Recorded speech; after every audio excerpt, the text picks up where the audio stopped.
अब आगे आक्रोश अपना सर उठाकर सामने की जरूरत देखा है, जहां पर एक आदमी अपनी जेब में हाथ डाले अंदर की तरफ आ रहा था। उसके चेहरे पर कोई भाव नहीं थे। वह देखने में बहुत ही हैंडसम था। उम्र करीब 55 साल होगी, पर अभी भी उतना ही गुड लुकिंग। वह तिरछी मुस्कान के साथ आक्रोश को देखते हुए बोला, टॉलरेट करना पड़ेगा आक्रोश सिंघानिया, चाहे तो वह चीज चाहो या ना चाहे हो। आक्रोश राशि जी की तरफ देखकर कोड वॉइस में बोला, मैंने कितनी बार कहा है कि आप यहाँ आओ तो खुद आओ, पर इस इंसान को यहाँ लेकर आने की कोई जरूरत नहीं। आप कभी कोई बात समझ क्यों नहीं सकती? आपको हमेशा सारी बातें समझाने क्यों पड़ती है? वह आदमी राशि जी के पास जाकर उनके कमर पर हाथ डालकर खड़ा हो जाता है और राशि जी से बोला, राशि तुम्हारा बेटा अभी भी बड़ों की तमीज करना नहीं सीखा। तुम्हें नहीं लगता कि तुम्हें इसे किसी अच्छे बोर्डिंग स्कूल में डालना चाहिए था? राशि जी हाथ को पकड़कर बोली, किस प्लीज चुप हो जाओ, ऐसी बातें मत करो। तुम्हें पता है ना आक्रोश को वैसे भी ऐसी सारी बातें नहीं पसंद, और तुम ये सब बोलकर उसे और गुस्सा दिलाते हो। हाँ करो। शेर सेठ जी को कुरते हुए बोले, तुम्हारा बेटा एक बात समझ क्यों नहीं जाता? वह जिस लड़की को ढूंढ रहा है वही से अभी इस जन्म में तो कभी नहीं मिलने वाली। वह उसे जन्म में वुल्फ थे, इसका मतलब यह नहीं है कि इस जन्म में भी वह वही होगी। चलो अगर वह मिलती गई और एक इंसान के रूप में मिली तो क्या सोचा है तुम लोगों ने? क्या कभी एक इंसान ही लड़की किसी भेड़िया से शादी करेगी? नहीं, वह कभी नहीं करेगी। समझो अपने बेटे को और कहो इसी की प्रिया से शादी कर ले, जिससे हमारे साम्राज्य को और हमारे बिजनेस को भी काफी फायदा होगा। वह आपका बिजनेस है, मेरा बिजनेस मैं खुद संभालता हूँ, और मैं इतना फालतू नहीं हूँ कि आपका बिजनेस को बचाने के चक्कर में खुद को सेक्रीफाइस कर दो। और वह भी उसे लड़की के लिए। मुझे हर लड़के को देखकर फिसल जाती है, मुझे यह नहीं होगा ना। रोशन उन दोनों हस्बैंड वाइफ को करते हुए बोला, क्या चाहते हो तुम दोनों? क्या करूँ मैं? तुम दोनों के चक्कर में हमेशा मैं पिसती रहती हूँ, कभी तो मेरे बारे में सोचा करो। राशि जी बेचारगी से बोली, ओ कम ऑन मॉम, आप अपने ये मेलोड्रामास अपने सो कॉल्ड स्टेप हस्बैंड के साथ करती रहिए, मेरे साथ नहीं, क्योंकि मुझे एंटरटेनमेंट इंडस्ट्रीज में बिल्कुल इंटरेस्ट नहीं है। इतना कहकर आक्रोश सिस्टम चढ़ते हुए अपने कमरे की तरफ जाने लगता है। वह बिना पीछे मुद्दे बोला, दरवाजा खुला है, घर चले जाना और अगली बार मेरे घर आने से पहले परमिशन लेकर आना। कितना कहकर आक्रोश अपने रूम में चला जाता है। ईशान जी अपनी बीवी राशि जैसे बोले, देखो कितना बदतमीज है तुम्हारा बेटा, उसे जरा सी भी तमीज नहीं है अपने माँ बाप से कैसे बात करनी है। राशि की ईशान जी को कुरते हुए बोली, तुम भी कोई काम नहीं हो ईशान, तुम हो जो हमेशा उसे नीचा दिखाते रहते हो। और फिर बोलो मत कि आक्रोश किसका बेटा है, किंगडम के प्रिंस का, किंग का बेटा है, उसके अंदर वह आज होना लाजमी है। तो मगर उसे आज को हवा दोगे तो उसमें चलकर चलना भी तुम्हें खुद ही होगा। इतना कहकर राशि की किशन जी को घूरते हुए उसे रोक घर से बाहर चली जाती है। ईशान जी आक्रोश के रूम को देखते हुए बोले, आई डोंट केयर, पर आक्रोश को शादी तो मेरी पसंद की लड़की से ही करनी होगी प्रिया से। मैं अपने बिजनेस को ऐसे डूबने नहीं दे सकता। I have to do something. इतना कहकर वह भी वहां से निकल जाते हैं। शाम का वक्त दिया और कायनात दोनों ही अपने गैस वाले साइकिल पर बैठे हुए थे और साइकिल चलाते हुए बातें करते जा रहे थे। दिया कायनात की तरफ देखकर बोले, वही यार कायनात, मान गए तुझे? मुझे लगा नहीं था कि स्वयं कर तुझे हाँ कहेंगे, क्योंकि तुझे तो पता है ना उन्होंने कॉलेज में कितने लड़कियों को रिजेक्ट किया है। मुझे तो लगा था कि वह गए हैं, पर अब पता चल गया कि वह गेम नहीं है। कायनात दिया आपको करते हुए बोली, तुझे क्या लगता है स्वयं ने अगर दूसरी लड़कियों को रिजेक्ट कर दिया है तो वह मुझे भी कर देगा? कभी नहीं कायनात, अरोड़ा को कोई रिजेक्ट नहीं कर सकता। अगर रिजेक्ट करना चाहे भी तो मुझे देखकर कोई नहीं रिजेक्ट करेगा। दिया अपना सारन में हिलाकर हंसते हुए बोली, तू और तेरा सेल्फ ऑब्सेशन। उसकी बात सुनकर कायनात मुस्कुरा देती है।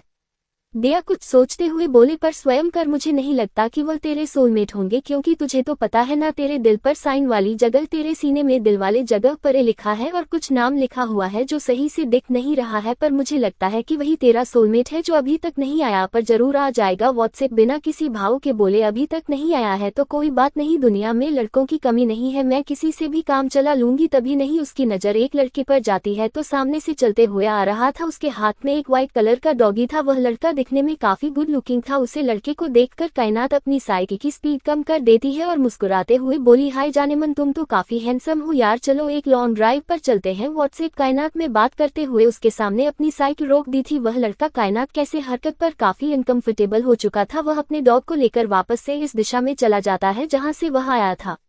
दिया कायनात के हाथ को पकड़कर उसे डांटे हुए बोली, कायनात ये क्या बदतमीज है, अब जब तुम स्वयं सर को डेट कर रही हो तो तुम्हें ये सब करने की क्या जरूरत है? तुम्हें जितना छेड़ना है उतना स्वयं सर को छेड़ लो ना, ये रात चलते हुए लड़कों को छेड़ना जरूरी है? कायनात मुस्कुराते हुए बोली, हाँ, जब तक मैं किसी लड़की को छेड़ती नहीं हूँ ना तब तक मुझे खाना हजम नहीं होता है। दिया उसके सिर पर एक शपथ लगाकर, पुलिस सुधर जा कायनात, वरना अगर तुझे ऐसा पति मर गया ना जो तेरे किसी को एक नजर देखने पर भी तेरी खटिया खड़ी कर देगा और उसे इंसान की मौत कर देगा, तब तुझे पता चलेगा कि तेरी आदत कितनी खराब है। कायनात हंसते हुए बोली, अगर वह मेरी खटिया खड़ी करेगा तो मैं उसका पूरा बिस्तर खड़ा कर दूंगी। बड़ा आया मेरी खटिया खड़ी करने वाला। My little love, be ready for your punishment. आक्रोश अपने फोन में कायनात की लाइव वीडियो देखते हुए बोला। कॉकरोच के चेहरे पर के एक्सप्रेशंस काफी डार्क हो चुके थे, वह फिर भी गुस्से से कायनात के चेहरे को देख रहा था। वह कायनात के चेहरे पर अपने अंगूठे से समझाते हुए बोल, माई लिटिल लव, क्या तुम हमेशा ऐसी हरकतें करती हूँ जिससे मुझे गुस्सा आ जाए? अब तुम्हें उसकी पनिशमेंट तो बर्दाश्त करने ही पड़ेगी। बहुत घमंड है ना तो मैं अपनी खूबसूरती पर, अब देखो मैं तुम्हारे साथ क्या करता हूँ। कहते हुए जाकर उसके चेहरे पर एक तिरछी मुस्कान थी। क्या लगता है आपको आक्रोश क्या सजा देगा? कायनात को जानने के लिए बने रहिए मेरे साथ बाय स्माइलिंग फेस और कमेंट में जरूर बताना कि चैप्टर कैसा लगा। अब आगे। अगली सुबह डिपार्टमेंट ऑफ एमबीए। कायनात अपने क्लास में बैठी हुई थी और बेसब्री से किसी के आने का इंतजार कर रही थी। दिया जो उसके पास ही बैठी थी वो कायनात को डांटते हुए बोली, कायनात मेरी माँ प्लीज, अब तू सिराज सर के ऊपर लाइन नहीं मारेगी, समझ में आई तुझे मेरी बात? तू भूल मत कि तू अब स्वयं सर को डेट कर रही है, तो इस हिसाब से सिराज सर तेरे भाई हुए। तभी दिया की एक आह निकल जाती है। कायनात ने उसे एक थप्पड़ लगा दिया था और उसे घूरते हुए बोली, चुप कर दिया की बच्ची, सिराज सर मेरे भाई कभी नहीं हो सकते। तूने उनके एब्स देखे हैं, उनके डोले शोले देखे हैं, वो कितने हॉट है यार। तू उसे मेरा भैया बना रही है, कमीनी, पाप लगेगा तुझे पाप। दिया अपना सिर ना में हिला देती है और उसके पास में बैठी हुई एक लड़की जो कब से कायनात को ही घूर रही थी, गुस्से वो जलन के मारे वो कायनात को टोंट करते हुए बोली, कैरेक्टर लेस लोगों से क्या ही बात करना, उनसे बात करके तो हमारा भी कैरेक्टर खराब हो जाएगा। तुम्हारा कैरेक्टर वैसे भी कौन सा अच्छा है नताशा? वो तुम ही थी ना जिसे उसके डैड ने अपने बॉयफ्रेंड नाइट स्टैंड करते हुए पकड़ लिया था, वो भी अपने चौथे बॉयफ्रेंड के साथ। सही कहा तुमने, कैरेक्टर लेस लोगों के साथ कोई बात नहीं करना चाहेगा, इसलिए तो क्लास में तुमसे कोई बात नहीं करता, तुम्हारे दो चुमचियों के अलावा। कायनात नताशा को देखकर टेढ़ा मुस्कुराते हुए बोली। कायनात की बात सुनकर क्लास के सभी बच्चे नताशा के ऊपर हंसने लगे थे और वही नताशा गुस्से से जल भून चुकी थी, पर कोई और भी था जिसके चेहरे पर कायनात की बात सुनकर घमंड भरी मुस्कान छा गई थी।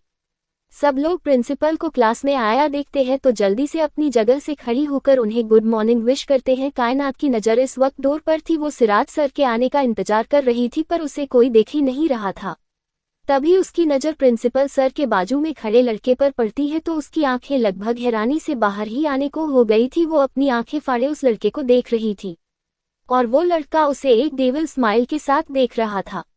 प्रिंसिपल सर उस लड़के को इंट्रोड्यूस करते हुए बोले, सो स्टूडेंट्स, ये है हमारे नए मैथ्स के प्रोफेसर मिस्टर सिंघानिया। क्योंकि सिराज सर का ट्रांसफर हो चुका है पुणे, सो अब से यही आप लोगों को मेथड सिखाएंगे और please cooperate with your teacher. Now I am hand over this to you mister Singhania.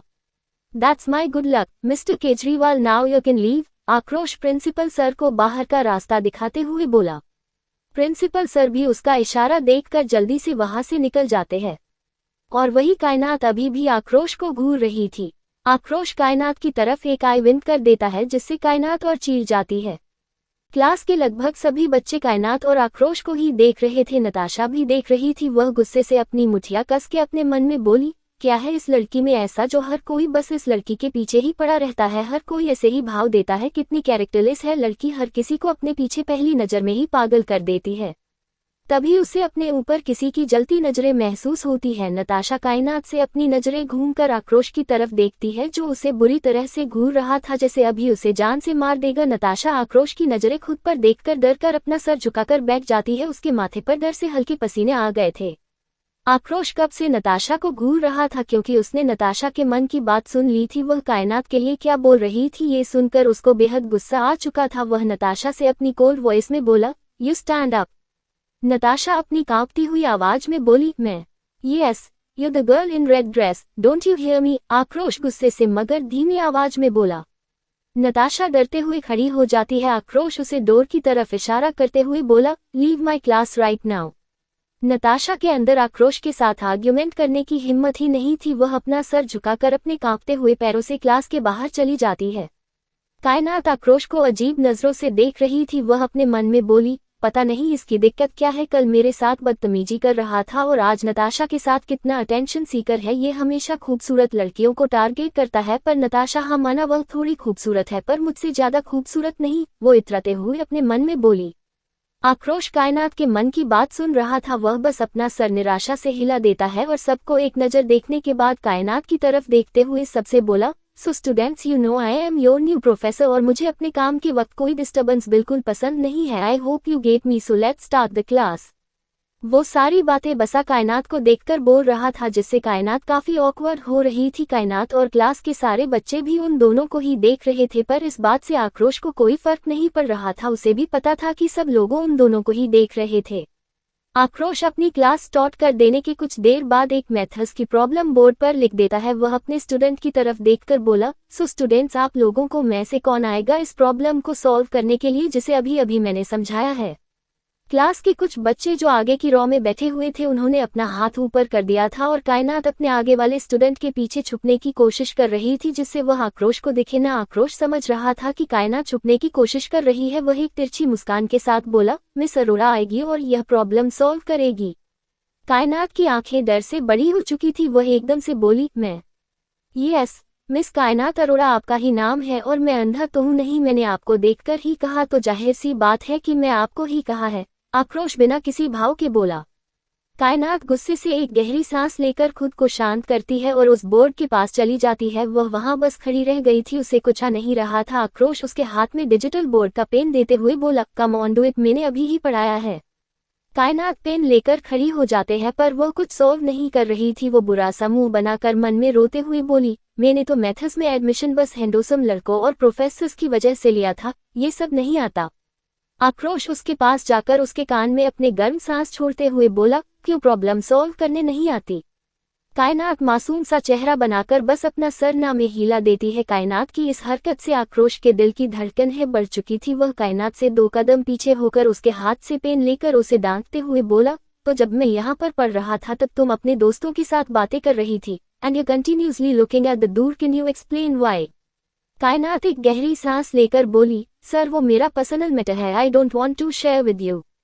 Personal matter means Kainat Arora आपका ध्यान पढ़ाई में नहीं है और जब आपसे पूछा जा रहा है कि आप स्टडी में फोकस क्यों नहीं कर रही तब आपको ये कहना है कि आपका ये पर्सनल मैटर है। एक्सीलेंट, आक्रोश कायनात की आंखों में देखते हुए बोला। उसे कायनात का मैथ्स में एडमिशन लेने का रीजन पता था, जिस वजह से उसे और गुस्सा आ रहा था।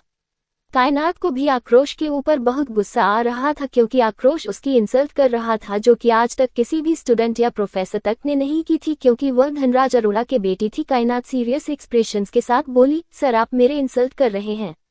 Yes I am miss Arora, मैं कर रहा हूँ आपकी इंसल्ट, क्योंकि आप खुद अपनी इंसल्ट करवा रही है। आक्रोश अपने कोल्ड वॉइस में बोला। कायनात आक्रोश की आंखों में गुस्से से घूर रही थी। आक्रोश एक नज़र घड़ी की तरफ देखकर अपना लैपटॉप उठाते हुए बोला, meet me in my cabin right now.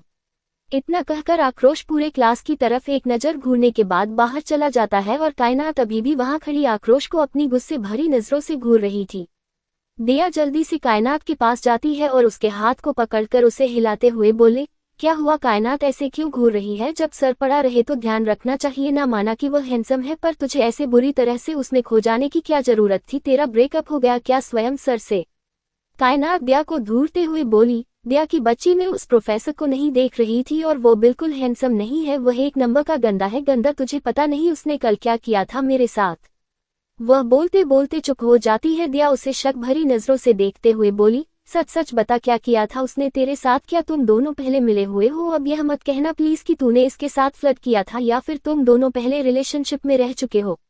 कायनात जैसे ही कुछ कहने वाली थी, प्यून आकर बोला, कायनात मैडम आपको सिंघानिया सर बुला रहे हैं, उनके केबिन में अभी के अभी। वह काफी गुस्से में लग रहे हैं। कायनात गुस्से से अपने पैर पटकते हुए बोली, इस सिंघानिया की तो मैं आज सिंह ही उखाड़ दूंगी। इतना कहकर वह गुस्से से आकर उसके केबिन की तरफ बढ़ जाती है। दिया परेशानी से अपने सर को सहलाते हुए बोली, है भगवान अब क्या कर दिया, इस लड़की ने कुछ बता भी नहीं रही है। Singhania sir's cabin. आक्रोश अपने केबिन में अपनी चेयर पर अपने पैर के ऊपर पर चढ़ाए हुए बैठा था। वह इस वक्त बिल्कुल किसी राजा की तरह लग रहा था। कायनात उसे घूरते हुए बोली, क्या है, क्यों बुलाया है आपने मुझे यहाँ? आक्रोश जब से कायनात आई थी तब से उसे ही देख रहा था। वह अपने किंग साइज चेयर पर टेक लगा देता है और कायनात को ऊपर से नीचे तक लस्ट भरी नजरों से देखते हुए बोला, कमाल की चीज हो तुम, ऊपर से तुम्हारा यह एटीट्यूड तुम्हें और हॉट बना रहा है। Let's have fun tonight, what say. Aakrosh की बात सुनकर कायनात का खून खौल जाता है। वह गुस्से से चिल्लाकर बोली, सर तमीज से बात करें, आपको पता भी है आप क्या बकवास कर जा रहे हैं। मैं आपकी बातों में बिल्कुल नहीं आने वाली और आपने जो आज मुझे अभी कहा ना, इसके लिए आपको बहुत पछताना हो सकता है। आपको पता नहीं है, my father is one of the trustee of this college. में अपने पापा से कहकर तुम्हें धक्के मारकर इस कॉलेज से निकाल दूंगी, तुम बस देखते जाना। आक्रोश अपनी चेयर से खड़ा होकर अपनी जेब में हाथ डालकर एक तिरछी मुस्कान के साथ कायनात से बोला, अपने बाप से पूछना कि इस कॉलेज का ओनर कौन है, ट्रस्टी होने से कुछ नहीं होता। वह कुछ देर रुककर कायनात के चेहरे को देखते हुए बोला, you have so much pride on your beauty, right love. कायनात उसे देखते हुए चिल्लाकर बोली, हाँ, अब जब मेरे पास खूबसूरती है तो मैं प्राइड करूंगी ही ना। तुम जैसे लोगों के पास कुछ नहीं है तो तुम नहीं करते, सिंपल सी बात है। अब तुम अपने काम से कम रखो। इतना कहकर कायनात वहां से जाने लगती है। आक्रोश फुर्ती के साथ एक सेकंड में कायनात के हाथ को पकड़कर उसे डोर से चिपका देता है और खुद उसके बेहद करीब खड़ा हो जाता है। आक्रोश की स्पीड देखकर कायनात हैरान हो चुकी थी, क्योंकि आक्रोश के डेस्क से डोर तक पहुंचाने के लिए लगभग 1-2 मिनट का वक्त निकाल ही जाए। कैबिन इतना बड़ा था पर आक्रोश 1 सेकंड से भी कम वक्त में कायनात तक पहुंच गया था। कायनात अभी भी हैरानी से उस रास्ते को देख रही थी। आक्रोश कायनात के निचले होंठ को सहलाकर बोला, don't the stress love don't rest. वह सारी चीज जाने के लिए तुम अभी काफी छोटी हो। उसकी नजर उसके होठों पर जाती है। वो लस्ट से बोला, your lips are too juicy. इतना कहकर आक्रोश किस करने लगता है। कायनात बहुत कोशिश कर रही थी उसे खुद से दूर करने की, पर आक्रोश के सामने वो टिक नहीं सकती थी। आक्रोश ने अपने एक हाथ से उसके दोनों हाथों को पकड़कर कायनात के सिर के ऊपर कर दिया था। कायनात को बेहद दर्द हो रहा था। करीब 20 मिनट के लंबे किस के बाद आक्रोश कायनात से दूर होता है और कायनात की तरफ देखा है। वह पूरी तरह से कांप रही थी। उसके गुलाबी होठ इस वक्त इतने लाल हो गए थे कि लग रहा था जैसे अभी खून निकल आएगा। कायनात उसे खुद से दूर करके एक जोरदार थप्पड़ जड़ देती है और गुस्से से चिल्लाकर बोली, समझते क्या हो तुम अपने आप को? तुम्हें एक बात समझ में नहीं आती, मैं स्वयं सर की गर्लफ्रेंड हूँ और भाई है वह तुम्हारा, मैं तुम्हारे भाई की गर्लफ्रेंड हूँ। तो मैं मेरे साथ ये करते हुए शर्म नहीं आती? हाँ माना मैं खूबसूरत हूँ और तुम हवादी से आदमी, तुम्हारे अंदर हवास आ गई तो क्या ये सब करोगे? आक्रोश का चेहरा एक तरफ झुक गया था। उसके थप्पड़ मारने से आक्रोश के बाल उसके चेहरे पर आ चुके थे। वह गुस्से से कायनात की तरफ देखता है तो कायनात एक पल के लिए डर जाती है। आक्रोश कुछ पल उसे घूरने के बाद ड्रॉवर से एक बोतल निकलते हुए सर्द आवाज में बोला, बहुत घमंड है ना तुम्हें अपनी खूबसूरती पर? अब तुम्हारी यह खूबसूरती कभी नहीं रहेगी। मैं तुम्हें हमेशा के लिए इस खूबसूरती से आजाद करता हूँ। इतना कहकर वह उस एसिड से भरी हुई बोतल को कायनात के चेहरे पर मार देता है। कायनात की एक दर्द भरी डरावनी चीख उस रूम गूंज जाती है। आक्रोश बिना किसी भाव के खड़ा कायनात को देख रहा था जो चिल्ला रही थी। दूसरी तरफ एक कमरे में एक लड़की की मौन करने की आवाज आ रही थी। बेतहाशा वो लड़की दर्द से तड़पते हुए बोली, इट्स इनफ सर प्लीज। वो लड़का उस लड़की की गर्दन को पकड़कर बोला, इसलिए नहीं लाया हूँ तुझे यहाँ की ये तुम नाजुक कली बन जाओ मेरे सामने, डिस्टर्ब मत करो मुझे, मेरा काम करने दो। वो लड़की आहें भरने लगती है। तभी उस लड़के का फोन रिंग करने लगता है। वो देखता है कि कॉल पर डैड लिखा हुआ था। वो अपनी आंखें रोल करते हुए बोला, नॉट अगेन डैड, हमेशा मेरे फटे में टांग गड़ाने आ जाते हैं।